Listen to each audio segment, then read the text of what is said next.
Hello, welcome back. Right, as you can see, it's Cool Croc Twins first for the Commodore 64, which was released by Empire Software and developed by Arcade Masters. Now, the reason that I'm doing this is because this is the very first Commodore 64 game I ever featured on the channel.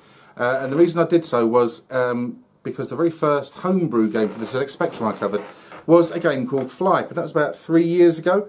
And before I sort of published that video, I contacted the author, REUPLOAD, and just asked if he'd answer a few questions about Flype, and he was quite happy to do so. And one of the things he told me was that it was inspired by this game on the Commodore Amiga version. It did come out on the Commodore Amiga, and the aim of the game, it's really quite late in the Commodore 64's life. This was released in 1991.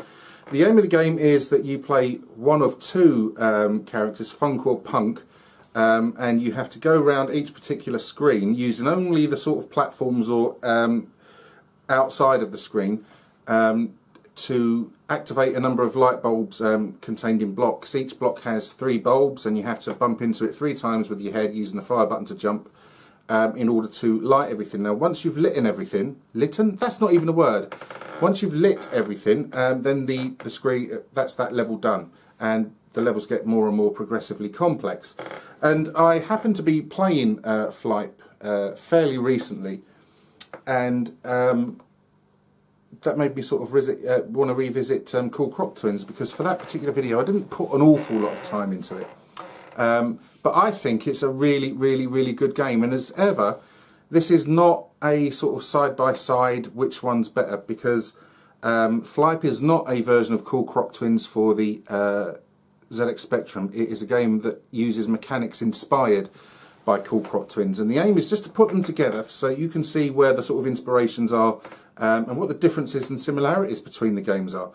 And also, if you are interested in ZX Spectrum homebrew games, to see whether or not Flype is the kind of game that you'd like to go and check out, because it really is a decent, fun little game. But I'm going to put them both side by side. It's only going to be a quick video. Ha! He said. Kane lasted 40 minutes. But yeah, it's just to see what everything looks like together and to generate discussion. Okay, right, let's get into it. Cool Croc Twins for the Commodore 64 coming up. See you in a bit.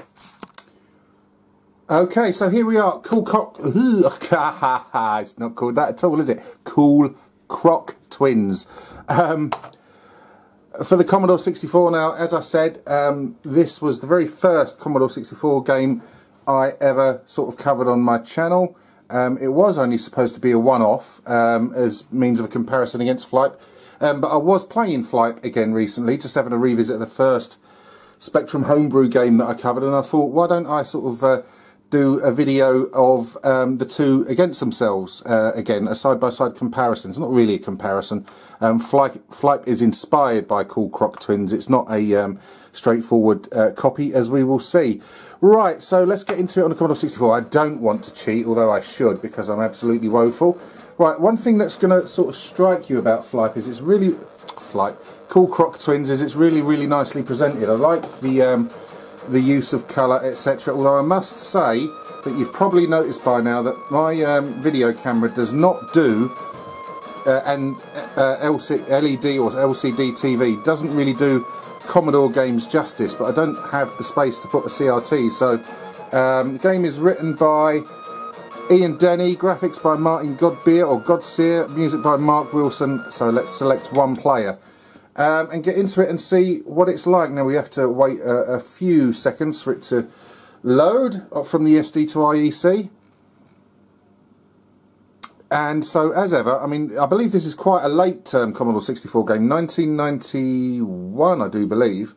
But as ever, I would like your thoughts and opinions, and oh, bloody hell, I'm dead already, and opinions of what you think of this game, or what you thought of this game. Now, it's full of challenge. You can see that you can only sort of move around the platforms or solid sort of, or the edges of the game area.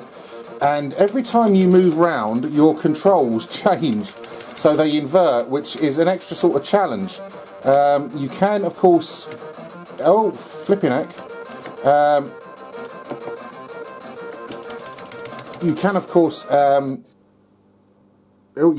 do something that I've completely forgotten what I was going to say. Now the aim is to bash into those blocks and fill them all up with colours before the baddies can unfill them. And once you've completed every single one of them on the screen, you have completed that level. Now I really like the charm of this game. It really is quite nice. And because of the sort of control mechanic, the sort of inversion, it really sort of keeps you on your toes. A really nice graphics, nice and bright and colourful. Now, yeah, as I said, my video camera, combination of that and this TV do not do Commodore games justice. You can see that one there, that bastard, he's just been sort of uncolouring the blocks, if that is such a word. So I've got 3 more left to fill, and you can see that as the screens go on, they get slightly more complex. You have to sort of think your way around what you're going to do, how you're going to how you're going to approach them, and just knocked the camera. Now that's that screen completed. But yeah, everything about this is really nicely presented. I really like the graphical style, the colours. It's full of character, this game is, and the music is quite sort of hectic and frantic, and it's really good. But like I say, I mean, what I'm after is everyone's opinion as to what this game is like, especially if you knew it back in the day, or if this is one that you're unfamiliar with. If you'd moved on from the Commodore 64 by then, this did come out on the Amiga as well. So did you know it on the Amiga? I mean, I've already had one comment on Facebook from John Gage, who had it on his Amiga and didn't play it very much. I don't know, John, if that's because you didn't like it or you just played other games more. If you could let us know, mate, it'd be appreciated. But yeah, I mean, I've said before, I like games that are a lot more simpler and less cerebral because I'm thick. And I can just about manage Cool Croc Twins. You know, it might be telling me different, but yeah, it's and there we go. So you're constantly sort of having to memorise or remember that the controls are going to invert. Oh, and that little fucker down there, he's... where have I gone? See, I've just zoomed myself all the way across the screen there, and now I've gone up. Right. Oh, this is going to be a royal pain, isn't it? Right, so I want to get round there. And now I've got to go down... Ah! Bollocks!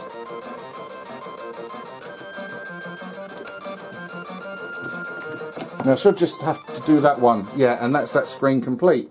Yeah, I'd suggest you have a go, especially if you like games that you can just have a quick sort of 10 or 15 minute play on, and you know, you don't have to do an awful lot of thinking about. See, now I've got blocks, well, blocking the access to some of these coloured, some of these coloured squares that I've got to fill, and you can either bash them out of the way or you have to find a sort of another way around them. But yeah, I mean, it controls really nicely. Bearing in mind how useless I am with joysticks. Right, come on. Oh! Ah! Right. Yeah, so not only have you got to sort of like look at the layout of the level, you've got to take what your control is going to do when you get to a certain point. Now you can play it 2-player. Obviously I'm Billy or Bazza No Mates, and I don't have a second player to play this with. So I don't know whether or not it's a cooperative 2-player game, or whether or not you're in competition with the other player to get things completed before they do. I don't know. Please tell me about that. Right. Now I should just one more, and that's that screen complete. But yeah, let's just move that over ever so slightly more. It's fun. It's fun. There isn't, and you see there's passcodes for other levels, etc. Now I've never got too far on Cool Croc Twins, but as you would expect, it gets progressively sort of more difficult. As you can see, the screens get more complex. There's no time limit, or there doesn't. Or there doesn't seem to be, which is really, really good. because some of the screens, you know, for me, I really sort of have to look at them really intensely before I sort of figure out exactly what is going on. But there we go, that was Cool Croc Twins for the Commodore 64. As I said, that was the very, very first Commodore 64 game I featured on this channel, and it was only ever supposed to be a one-off, way back when I was focusing purely on ZX Spectrum games, and I used it just to compare it alongside what we're going to see now, which is Flype from REUPLOAD. Okay, see you in a sec. Okay, right, here we go, Flype. This is from REUPLOAD. I will pop a link in the description box below if you want to go and check it out yourself. Now, like I said, this was the very first Spectrum homebrew game I ever tried, and I came across it completely by accident when I saw REUPLOAD's post on Twitter, I think it was. Went and checked it out, really enjoyed it, got into a conversation. He said, or they advised me that it was inspired by Cool Croc Twins, which we've just seen. So let's have a look at it for the Spectrum and see what it's like. It's totally free to download, by the way. Right, okay, here we go. Quite a sort of basic, simple front screen there. OP your controls, and M for jump. So let's get into it. That's the aim of the game. We're going to hit the bubbles, fill them all, avoid the enemies. So they're bubbles in this one, as opposed to Cool Croc Twins, which was blocks with light bulbs in it. But we'll have a look now. Let's get into it. So we are getting ready. And there we go. Right, so yeah, just go around the sort of outside of the screen, using exactly the same sort of control mechanic as Cool Croc Twins. Really nice graphics and very sort of evocative of old Spectrum games. You know, you could say the sort of main character there is a bit like Blob from Starquake. Very sort of squidgy, reminiscent sound effects of 48K Spectrum. But this game is very enjoyable. It's well thought out. You don't have a time limit, which means you're able to get sort of like look around the levels before you sort of attack them. And again, you have the same sort of like controls reverse, depending on where you are, facing up or down. You know, they invert, which gives you something else to think about. Now, it's also missing the from the Commodore 64 game, the what? Come on, Baz, your mind's gone blank. It's also missing the fact that the enemies can sort of reset the bubbles. They reset if you die, obviously. And one thing I've noticed as well is that each level that passes, you'll see, I started with 1 life on the first level, had 2 on the second, and now I've got 3. And the levels do, as you would expect, sort of get progressively a little more trickier. And you really sort of have to think your way around things a lot. You've got to be a lot more careful. Oh, see, look, I've accidentally bounced the bubble myself, which means... right, I've got... Oh, yeah, that's time when the controls reverse, and you've got to sort of really think about... Oh! Ah! Bollocks! Yep, got a complete mind blown there. Couldn't think what I had to do. But yeah, this was the first homebrew game I ever played. Really enjoyed it. And I would urge you, it's the only ZX Spectrum game on REUPLOAD's website. There are a couple of Atari games. I think there's a Mega Drive game as well. But yeah, I would urge you to go and check this out if you're into your homebrew stuff. He's done it again. It's only on screen 2. No, screen 3. Because this is, you know, what it's all about. This is what's great about the sort of homebrew scene, is the fact that, you know, people are devoting their time and energies when they've got other things to be doing nowadays, you know, bills to pay, houses to run, cars to run, families to feed. The fact that they take time out of their sort of schedules, busy schedules, to do something hobbyist for our benefit, basically. You know, we should big up to them. And I've had a couple of occasions where some people do charge a couple of quid for their homebrew games, which I think is absolutely fair enough. But there's been 1 or 2 people who don't agree with that. They think everything should be free, which is clearly wrong. you know, people are entitled to, if they're putting time and effort into stuff, they're entitled to be able to make a little bit of money out of it, especially if it's only a couple of quid. You know, I don't think we should be begrudging them that at all. But yeah, Flype is really, really, really good. You should go and check it out. Now this one, I've got to, oh dear. Ah! Bugger! Right, let's, this one always flummoxed me the first time I tried playing it. You've got to...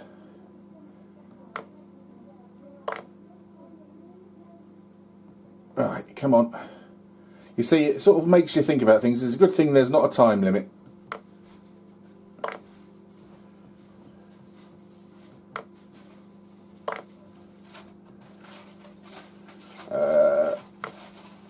Oh, balls. I didn't mean to go for that one. Right, so now I've got to try that second one again. Oh.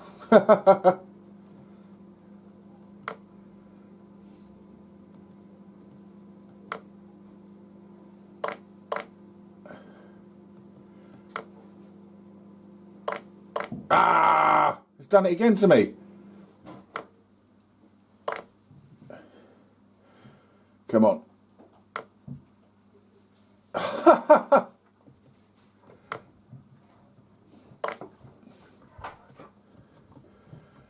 A seasoned pro could easily get this this screen finished in about 5 seconds. I am not a seasoned pro. Ah. Right, so that's that one got. Just need this one now. It's going to be a bit tricky. Yes, right, so I just got that one at the very end now.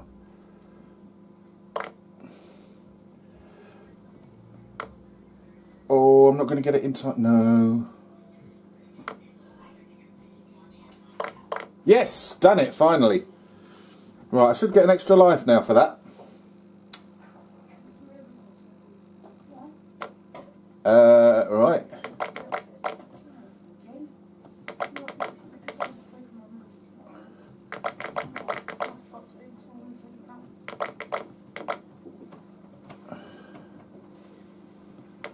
Oh, so having said the enemies don't go after your bubbles, they clearly do. I clearly never got to this stage before. Ow! I just got that. But yeah, go and give it a check out. It's 3 years old now. It's a 2015 release. And it's really worth... Oh, fuck it. Worth having a go at. Yes, done it. Oh.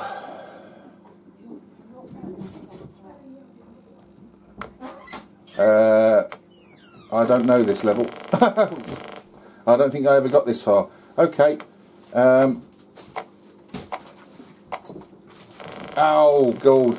Dead. Right, there we go. That was Flype very quickly for the ZX Spectrum from repixelate.com. Go and check it out. Let's go to the outro. Okay, so there we go. That was Cool Croc Twins against, alongside Flype. Just to, ugh, I've got a cat's hair in my mouth. Just to sort of compare, get out of it, both versions and see where exactly Flype's influences were. You know, they're fairly obvious in the control mechanic. But summarising, I really, really enjoyed Cool Croc Twins. I thought it was a sort of really fun game, something that you don't have to be overly cerebral to enjoy, which is good for someone like me, because I often have to spend sort of 10 minutes looking at a screen before I've figured out what's going on and what to do. I could just about manage games like that, your bomb jacks, etc. But yeah, very, very, really, really good music on that game. Nice graphics, nice character style. My TV, this TV and this camera don't do Commodore 64 games justice. It's not that the games look crap, it's just that the combination of these two makes them look worse than they actually are. Cool Croc Twins, I've looked at other YouTube videos and it's a lot nicer than you will sort of have been able to make out on the screen there. And Flype, as an example of a game that's free, as a lot of homebrew games on the Spectrum, and I'm presuming other systems, is a really good example of someone, just a hobbyist creating something to give away to someone else, exercising some skills, practicing their sort of techniques, and just having fun whilst doing it. And Repixelate did tell me that it was fun to do and to create the game. And they, since Flype, haven't released any sort of further ZX Spectrum games. So let's hope they're hard at work on another one. But anyway, there you go. If you know Cool Croc Twins from back in the day on the Commodore 64 or Amiga, please give your thoughts and impressions on what you made of it, and what you think of Flype from what you've seen there. Really cheap, cheerful, fun little games. The pair of them. Anyway, that's the video for Cool Croc Twins and Flype, redone 3 years later. If you like it, please let me know. If you wish to subscribe, please do so. But if you do subscribe, please, as ever, take time to join in with the conversations and discussion, because that's what it's all about. Okay, thanks ever so much for watching. Take care. Goodbye.